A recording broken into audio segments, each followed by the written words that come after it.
Welcome to another episode of Kurdistan This Week, where we bring you the latest in the Kurdistan region from NRT Studios in Sulaimani. Kurdistan Region President Barham Barzani has said that Erbil's relationship with Ankara is normal and has not changed following Turkey's intervention into northeastern Syria. Barzani made the remark following a meeting on Tuesday between the region's senior political leadership and Iraqi President Barham Salih. Also present were Kurdistan Regional Government Prime Minister Masroor Barzani, Kurdistan Parliament Speaker Riaz Fayak, and several leaders of the region's political parties. Erbil has close ties with Ankara, and the region's leaders have been careful to maintain that relationship, despite popular anger at the Turkish offensive, which has displaced around 100,000 people. Salih was in Erbil to discuss the ongoing protests in central and southern Iraq, amid calls that there be changes to the Iraqi constitution. Kurdish officials have so far met those suggestions with measured caution, saying that there should be no changes to the region's constitutional status. Employees at the General Prosecution Office in Garmian Administration went on strike on Tuesday to protest unsatisfactory work conditions and the procedures of the Kurdistan Region's Judicial Council.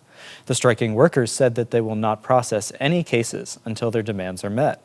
They say that their work is overly subject to political conditions and that many punishments handed down by the courts in Garmian are unnecessarily harsh.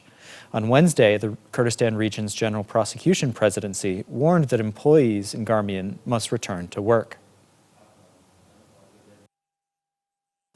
The Kurdistan Regional Government's cabinet issued a number of financial decisions during its weekly meeting on Wednesday, including granting on-bond teachers permanent contracts.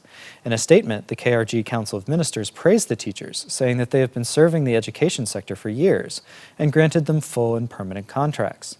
The on-bond teachers were hired during the financial crisis on austerity contracts with limited benefits and lower pay, but were promised full contracts if they fulfilled a certain period of service.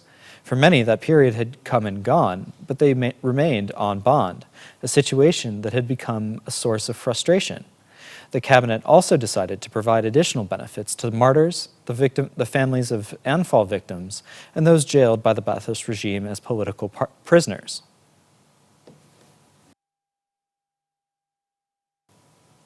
Head of the Change Movement caucus in the Kurdistan Parliament, Hama said on Wednesday that salaries of public sector workers in the Kurdistan region are at risk, given the looming budget fight with Baghdad.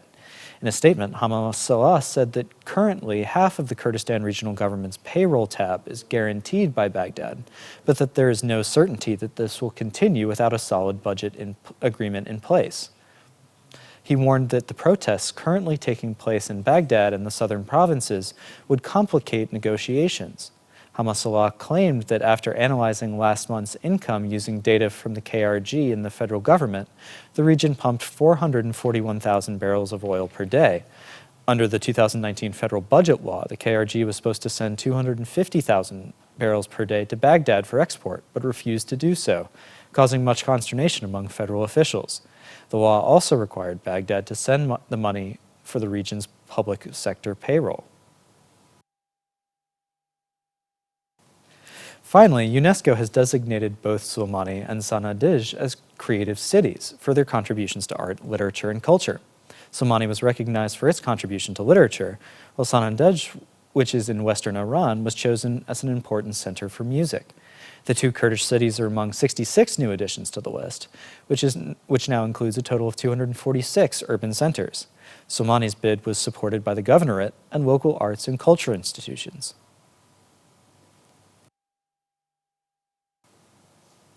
Thanks for tuning into this episode of Kurdistan This Week.